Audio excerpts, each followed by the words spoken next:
Welcome back to By the Bookshelf. I'm glad you can join me this evening. Tonight we're going to talk about the survey that almost 400 of you filled out. Thank you for doing that. We're going to talk about the survey, the questions we asked, why we asked them, the results, and what those things might mean for us coming up in the future. First, just a big thank you for filling out the survey. We haven't always had great success with surveys here at Dairy, and that's one reason we really wanted to have a very short and simple survey. We've learned that if we have too many questions or if they're too open-ended, people just don't want to take the time to answer. Sometimes getting 50 responses was pretty good for us.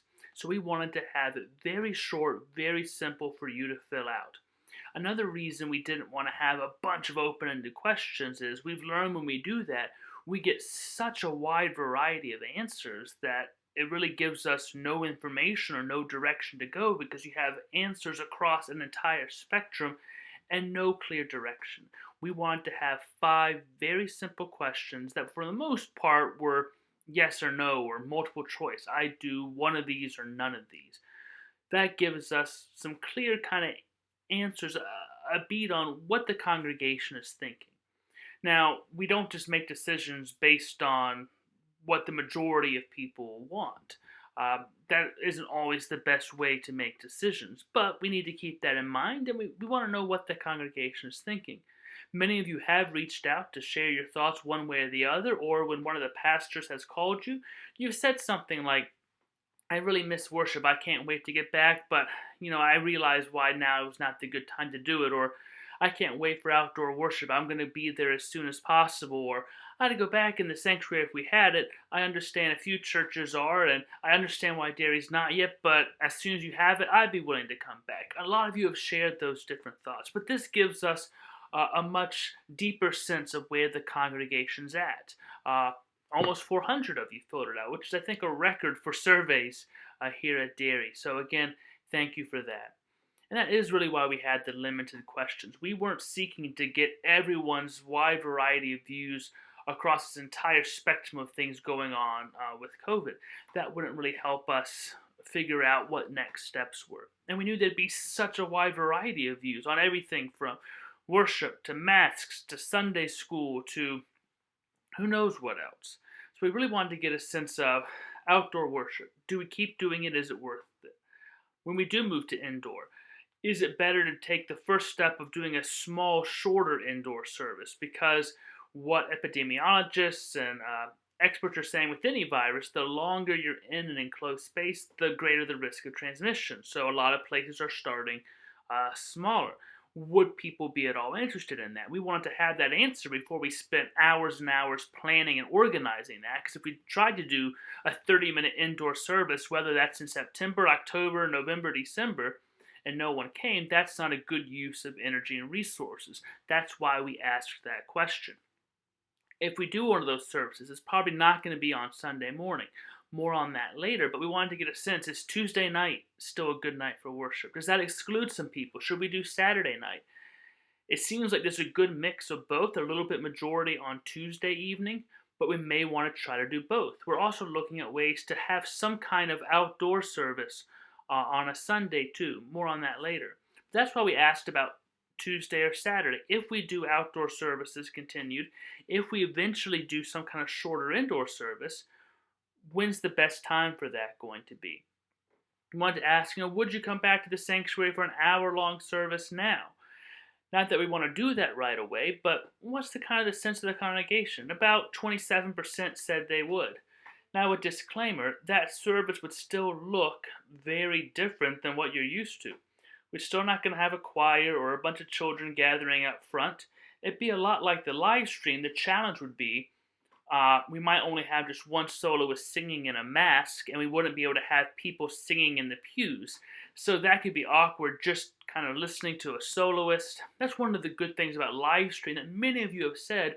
You're getting a better worship experience at home live streaming than you realize you probably would coming to church. You understand the draw of the sanctuary, its importance, the being in that sacred space, but you realize it's not going to quite be the same. Eventually, there is a possibility we can have projectors that can project video on some walls where we could have the same pre-recorded elements of the congregation singing, of small ensemble singing, of soloists who aren't ready to be in a full sanctuary. They can still share their gifts. Some of those children's message, different people reading scripture. We could have those videos and kind of have a hybrid experience that if people want to be in the sanctuary eventually, they could hear the sermon and some of the liturgy live, but then they could see the video of some of the pre-recorded elements on the screen. So it's kind of a hybrid model. Most churches that are doing in-person worship now that have those good live streaming capabilities, they have some kind of screens where people can watch what's going on in the live stream as well. We're looking into that as a possibility. Doesn't mean we're going to do it. Doesn't mean we have the finances to do it or would even work in the sanctuary. But that is one option as we can get some people back in the sanctuary in the future. That could be a way to still have that really good live stream service and a good sanctuary service. Eventually, we may be able to have 50 people in the sanctuary. Maybe 50 people would like to be able to be there, hear part of it live, and then see the pre-recorded part. Maybe we could eventually have 100 in there. These are the kind of options. The last question was really about Sunday school. Would you attend a live Zoom class? Would you rather just have a pre-recorded lesson like I did last spring? Would you watch a recorded Zoom class where you can see people interacting with the presenter, asking questions? And for the most part, people said they'd like a pre-recorded Sunday school. So coming this fall, we got Buzz Myers doing a Zoom class starting the 23rd. So you can zoom into that live and be able to ask questions, interact. But we'll also make that available afterwards where you can watch the Zoom class. I'm going to be working on some classes that'll be pre-recorded starting in September. We'll start with the Psalms and how the Psalms are like a prayer book of the Bible and different kinds of prayers that are in the Psalms. I'll start that in September that you can kind of watch on demand. You can watch it Sunday morning. You can watch it Saturday, like many of you did last spring. So these 5 questions give us a baseline of where the congregation's at. We'll probably ask the exact same 5 questions maybe about a month from now to see, okay, school went off without a hitch. We didn't have to close down. Things are going well. We might see the number of people willing to come to all services really dramatically increase. On the other hand, if things don't go well with schools reopening in the local area, we might see the number who want to come to any kind of service, outdoor or indoor, drop. We need to have that baseline, though, based on things right now. Now, some people, did fill out the other category of the survey and share thoughts, and they were strong feelings. The difficulty is in leadership of all kinds, schools, governments, they all have to deal with this. And we have people who have said if we don't have live indoor worship soon, they're going to find some church where they can do that. And they'll leave Derry and go to some other church. We also had people say, if you do have indoor live worship anytime soon, we can't believe you'd actually do that. We're going to go find a church that's taking things seriously. So we have people on both sides basically saying, if you don't do what we want you to do, we're going to leave the church. That's kind of always the case. It's just one of the realities of things. So we're not going to be held hostage to that. We don't want anybody to leave the church, but we're not going to just do one because a few people say, if you don't do what we want you to do, we're going to leave. Everybody has to kind of be able to find the spiritual fulfillment that's going to work for them. And we recognize that may not always be at Derry. And while we hate that, we can't be all things to all people.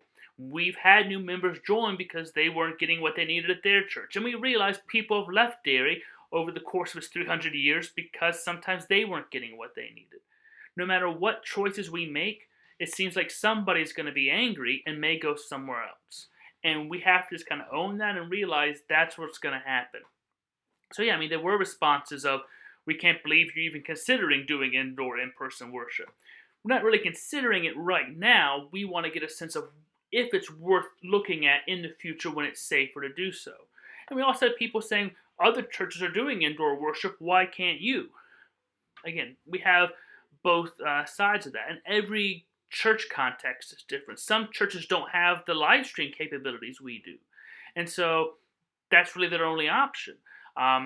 Others have a larger sanctuary where they can spread out easier with balconies. We can really spread out. Some churches have windows they can open where there can be a lot of air intake. There's a lot of different reasons why different churches are doing different things. St. Joan of Arc has a whole football stadium where they can fill people outside and a whole great sound system. Other churches have giant parking lots where people can pull in and sit in their cars. We don't have either of those things, but we do have the front lawn with the oaks providing shade. So we are glad that nearly 75% of people said they'd come to an outdoor service. It's been great that so many of you have come to some of these ones we've already had. We average around 50 or so. We're going to have one again tomorrow night. There's still spots to sign up. We're going to take a break for about a week and then come back on September 1st with another Tuesday service. And then we're looking at some other options. We're probably going to throw a Saturday service in there. And we're also looking at how we can best do a Sunday outdoor worship. So we'll talk about that now. So we've been kind of brainstorming how we might be able to do an outdoor service on a Sunday, because I know Sunday is that special day of worship. Now, it's not the Sabbath. The Sabbath technically is Saturday. That's the day set aside for worship, but things change in the New Testament. For a quick fun lesson, it's because of the resurrection happening on a Sunday. It's called the Lord's Day. So Sunday is the Lord's Day. Saturday is the Sabbath. We worship on the Lord's Day because it reminds us of Easter. Every Sunday is kind of a mini Easter. You always celebrate the resurrection on a Sunday. We know that Sunday is an important day for worship. So we're trying to figure out how's the best way to do something in person outdoors on Sunday. A couple challenges of that. One is we need to use the sound system that's also used in the sanctuary for those outdoor services. Right now, with all the new live streaming equipment, we need to have our different AV teams have time to really rehearse, practice, experiment with stuff before the service. They're coming in at 9 to do that. So we're thinking about a 9 o'clock service, but we need to be able to use the soundboard for practice. And also, we have a limited amount of AV people. We don't want to double up on them one day and just kind of keep wearing them down because they're doing so much. So beforehand isn't really working for an outdoor service because we need to get everything set up for the live stream at 10:30. Another option we're tossing around is, could we do a 12:30? People eat lunch early, come at 12:30, and that way the AV team and everybody else isn't going home and coming back. We can kind of move from one service to the other. There's also the possibility of doing something at 4 o'clock on a Sunday and having some people coming back. The good news is we have 3 pastors, so we can rotate who's doing a sermon and leading worship. We even have 2 musicians in Dan and Grant. What we don't have is 2 Sue Georges. Wouldn't it be great if we could clone Sue? That'd be really helpful, but she's been doing so much, and so we don't want to just keep having her have to be at everything and burn her out because she's doing a lot. So maybe we'll look at once a month on a Sunday at 12:30 or at 4 o'clock and have a Tuesday and a Saturday. We don't want to exclude anybody because of schedules on these Sunday services or any outdoor service. So that's where we're kind of at. We realize 75% of you would come to an outdoor service. Many of you already have. Some of you are waiting until it's not so hot. And so September at 7 o'clock may be great. We realize eventually that might be too dark, but hopefully situations change by the time that happens. Saturday at 5 may be better for some of you who work and you're not getting off till 6:30, and by then you need to eat and you're tired. And hopefully Sunday may work for some as well. We want to try to cast the net wide and get as many people able to participate as possible. So let's talk about that 30-minute indoor worship service. About 37% of you said you maybe would come right now to an indoor 30-minute worship.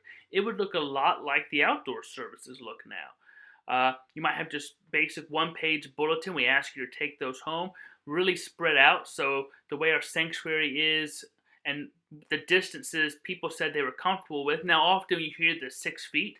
Many of you said you want at least 10 feet. And that's been recommended by many places as well. That, again, limits how many can be in there.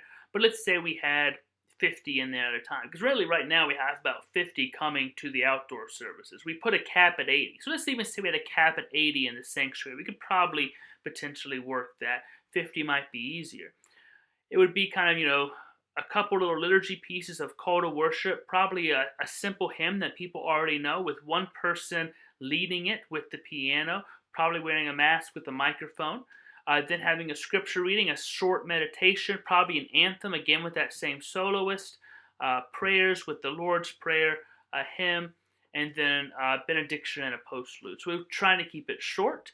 Some of you said it's not really worth it to drive all the way to church for 30 minutes and back, but others of you have said you could do 30 minutes, but an hour seems to be stretching it in that kind of a space, especially with singing. Others said you'd come if there were no singing at all. So that's another thing we might have to think about. Will we just have a soloist and a mask singing, but no one else singing? So you're just listening to some music. One good thing is when we get the new organ, that's going to add a whole other dynamic to in-person worship. It's going to be a lot more interesting. Instead of just the piano and the soloist, you can do so many things with an organ. It's going to sound so good. Grant's going to make it sound amazing that you might be more interested in coming, not being able to sing, but listen to some really great organ music. We're hoping that organ's going to get here this fall. It just depends on a lot of different factors. The basic update is there's a company in Pennsylvania building the console and a few new pipes, and the order has been put into them. We're waiting to hear back on when their estimate might be. Everything else is done and ready to go. So maybe we'll try those 30-minute services first, because a larger portion said they might try that before an hour-long indoor, and based on other churches, based on denominational guidelines, governmental stuff, CDC things, that seems to be the smarter way to go. Again, we're going to see what the virus is doing before we make those decisions, but that might be one of the initial first steps into opening. Because only about 26% of people said they'd come to an hour long. A lot of people really uncomfortable with that. And some might say, well, how about the people who are comfortable go and everyone else not go? Well, it's not that simple. We also have to make sure we have volunteer musicians willing to come. We have to make sure staff are. We don't want to put them in a situation of they're really uncomfortable coming to that. Both the AV crew, Sue, the tech people, the pastors, musicians, all of that. We have to check on that. And also, what is the responsibility to our community? We don't also want to be seen as people not taking this seriously and possibly causing harm. We also don't want to break any government guidelines right now. That might change. Right now, it can't have more than 25 people. Again, that will change. And technically, churches are exempt, but we wanted to try to be good citizens here and follow with these other rules. And again, that can change in the future. So those are the things we're thinking about. Maybe we'll start with the smaller indoor service, hopefully maybe in October, and move along. We'll continue to do some of these smaller gatherings. We might be able to have like an outdoor small Sunday school type gathering on Sundays here in the fall and September. We might switch it up. We've talked about, could we do some hymn sings outside with some little devotions to it? Could we have a series? Could we have a discussion class? So we're going to explore different ways, maybe before this service. It doesn't require a lot of sound system for people to be able to come on Sunday mornings. We're going to explore those, and eventually having more small groups. We're going to try to have some small youth group gatherings, some small kind of children gatherings, one grade at a time, for people to start to get to know each other before Sunday school starts in October. We made the conscious decision to start Sunday school later because we know, and we've heard from parents, that September is going to be hectic with this whole new school schedule, all that stress. We don't want to add another layer on top of that, which is why we'll kind of delay having official children's Sunday school to October, but have some kind of in-person fun gatherings in September. And we hope we can keep ramping up what we're doing as we go along. Fingers crossed that schools open, that all goes well, and we can keep moving forward into those different areas of activity, of worship, of education, fellowship, and mission.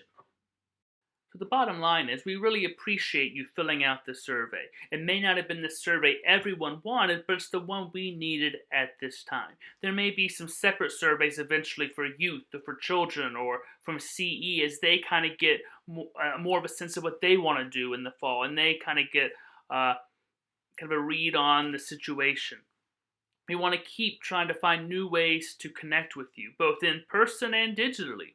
We're starting our morning meditations. The first one dropped this morning. Every morning on Facebook and YouTube, we'll post a short 2 to 3 minute video from one of our staff people Just a little meditation, devotion, just to start your day off right. That's a new thing.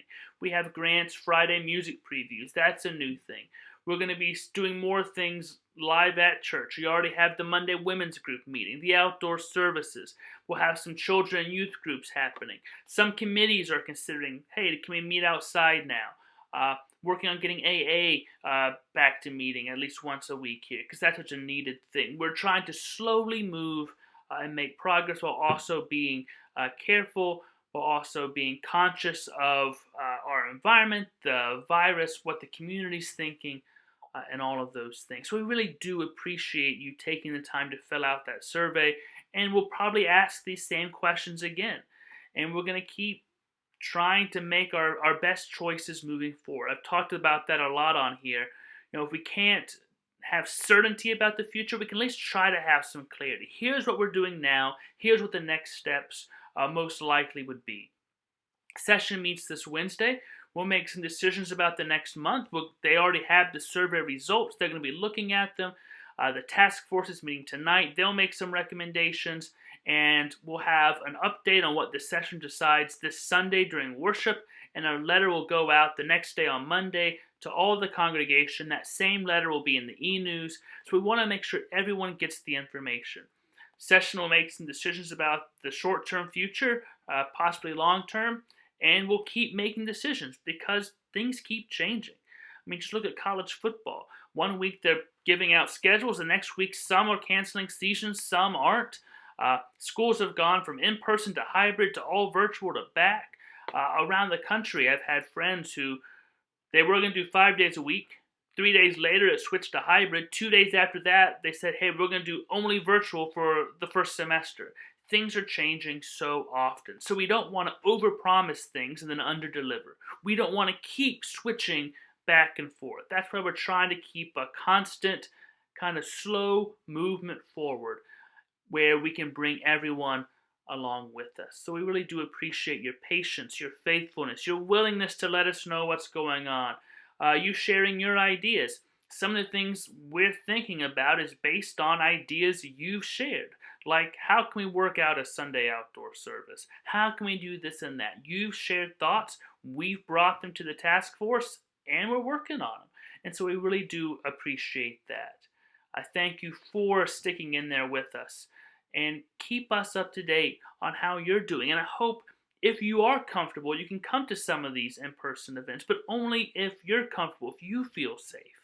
And again, we'll keep having all of those digital offerings on Facebook, on YouTube. We'll put them in the e-news. We'll continue to live stream. That's going to get better and better. We'll have some online Sunday school options. We have the morning meditations. We'll keep having online meeting options, Sue's Tech Time. All of this will keep continuing, and we'll be adding new stuff on as we go. So be on the lookout for that information about session here coming up. Well, thank you for sticking with me through By the Bookshelf. As a reward for those who have stuck through, I did say Gilbert may make an appearance. So here is the small child product. It's Gilbert Charles. Can you say hello, Mr. Gilbert? Can you say hello? No? He just had a bottle, so he's chilled and happy. So people often ask why the name Gilbert Charles. So I will share the origins of the middle name now. So we let Verity choose the middle name. And she went with Charles, named after Charles Bingley from Pride and Prejudice. She says in her words, she has no time for Mr. Darcy's issues. She likes Mr. Bingley because he's handsome, nice, and rich. I mean, 3 good things I'm not going to complain about. So Charles Bingley, she liked the name Charles, therefore we went with Gilbert Charles. And there's lots of great Charles in history as well. So thank you for watching. We hope you will continue to kind of tune in, be on the lookout for that information from session this week. And of course, thank you all for your prayers and well wishes here on the arrival of Mr. Gilbert. Can you say hello? You're going to sleep now? Okay. Bye-bye, and God be with you till we meet again.